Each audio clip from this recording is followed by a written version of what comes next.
വെടിക്കെട്ടിന് മുൻപ് ഒരു ചെറിയ അറിയിപ്പുണ്ട്. വെടിക്കെട്ട് ആരംഭിച്ചു കഴിഞ്ഞാൽ സ്ത്രീകൾ ഒരല്പം ശബ്ദം താഴ്ത്തി സംസാരിക്കണം. കാരണം വെടിക്കെട്ട് എല്ലാവർക്കും കേൾക്കേണ്ടതാണ്. അതോടൊപ്പം തന്നെ വെടിക്കെട്ട് ആരംഭിക്കുന്നു. ബദ്ധശത്രുക്കളായ അമ്മിട്ട് ചീറ്റി വാസുവും ഗുണ്ടു ചീറ്റി പരമുവും ഇതാ ഏറ്റുമുട്ടുന്നു. തെക്കേ ചേരി വാർത്ത പ്രതിനിധീകരിച്ചുകൊണ്ട് വേദിയിലേക്ക് ഞാൻ ക്ഷണിക്കുന്നു അമ്മിട്ട് ചീറ്റി പരമോ.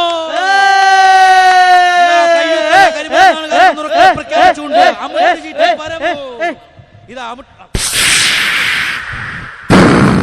പൊന്നു പടയെ വെടിക്കെട്ട് തുടങ്ങാറായിട്ടില്ല. അതിന് വെടിക്കെട്ട് തുടങ്ങിയതല്ല, ഇത് ഞാൻ വന്നെന്നറിയിക്കാൻ വേണ്ടിയല്ലേ. വന്നെന്നറിയിക്കാൻ വേണ്ടി.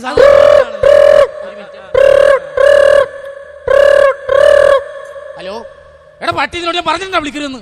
ബ്ലഡി റാസ്കൽ, അത്യാവശ്യമായിട്ട് പോകുമ്പോഴാണ് വിളിക്കണം. കട്ടിയാ ഫോൺ കിടക്കവിടെ. ആരാടോ? അച്ഛനാണ്. അത് ശരി. ഇതാ വടക്കേച്ചേരി വാർത്ത പ്രതിനിധീകരിച്ചുകൊണ്ട് ഞാൻ വേദിയിലേക്ക് ക്ഷണിക്കുന്നു ഗുണ്ടു ചീറ്റി വാസു.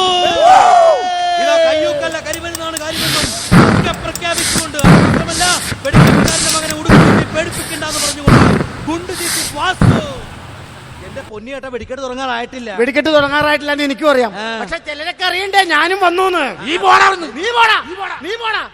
എന്റെ മുണ്ട് കീറുന്ന സൗണ്ട് ഇല്ലടാ നിന്റെ ഗുണ്ട് പൊട്ടണേന്. എന്റെ മുണ്ട് പിടിച്ചിട്ട് ഞാൻ കീറും. ഞാൻ എന്റെ പൊന്നിയേട്ടാ ഒരു കാര്യം ഞാൻ പറഞ്ഞു. കാര്യം അതൊന്നും ഇവിടെ കാണിക്കാൻ പാടില്ല. ഇവിടെ വെടിക്കെട്ടാണ് നിങ്ങൾ വന്നേക്കാം.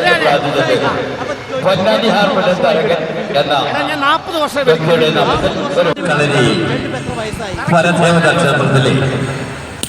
ഈ വർഷത്തെ